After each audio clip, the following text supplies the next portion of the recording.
Today on Lost Hour, We're going to go over 5 things. And you need a checkout before you go out.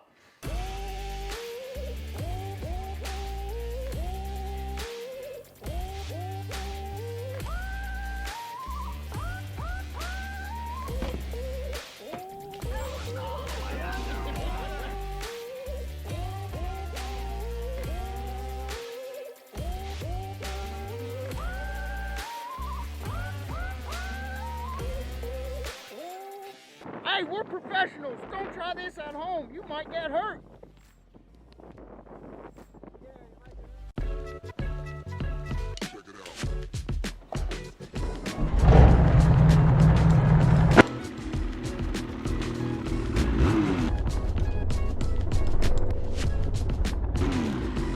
First thing we're going to look at is the Carbides. Nathan's going to show you how he gets his sled onto a stool for the easiest way to look at them. get the sled over, just pull a stool right here to the handlebar, tip it down on the handlebar. Good to see. He just has just a little layer, but you know what? They're gonna work. They're gonna be great. It won't send you into the ditch, right? Won't? Yeah. Always check if you have them, because if you don't, you just kind of go straight and you go to turn and you're like, oh, the ditch is right there. Why am I turning? And you go whoop, right down in there. So are these good? I think these are okay. We might check them midway through the season again, just to see how much we have left. You can see there's a couple gouges out of them. We're missing a little bit here, but we have enough to be functional. He hit a couple trees. Wait, you didn't check the bottom one. Dylan brings up a good point. Check them both. Don't know if you have one in that one if you don't check it. That's true. All right. All right. Those look great. I mean, they're gonna last midway through the season. Maybe fall off. Maybe stay on.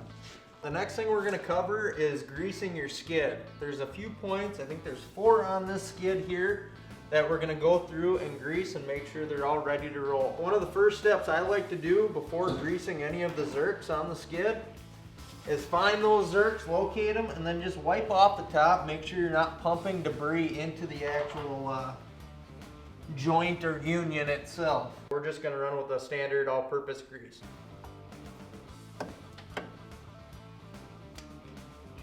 It is done. Pumping off the other side.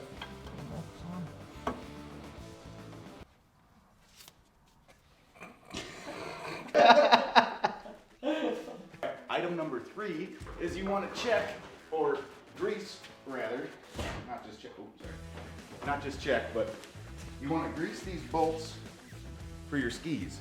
Now these skis, because this is a backcountry, it means it can go out west or stay around here in Minnesota.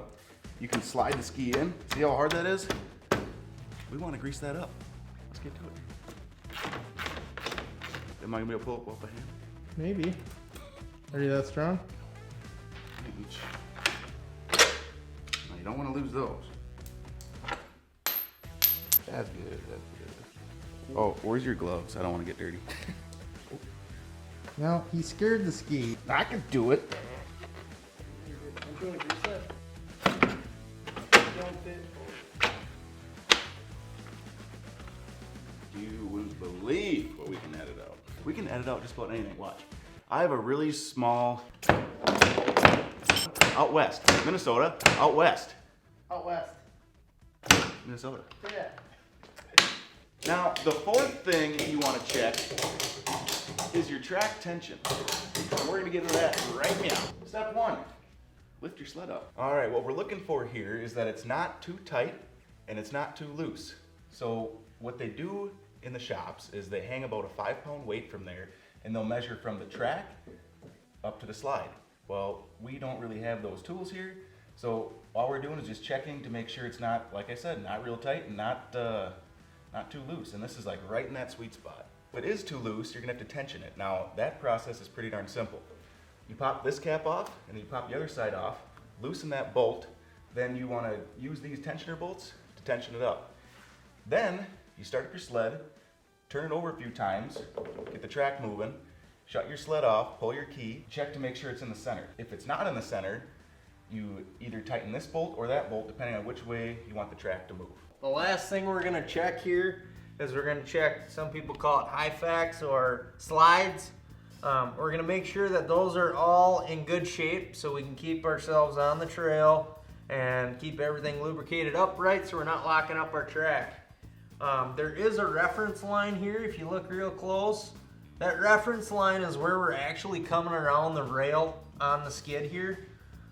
Typically we want to be about 1/4 inch from that reference line. So right now we're right in that range, so we're looking pretty good. These should last us a season here, but we'll keep an eye on them. All right, thanks for tuning. This is how you clear smoke here on Lost Hour. Yeah, pretty good, pretty good.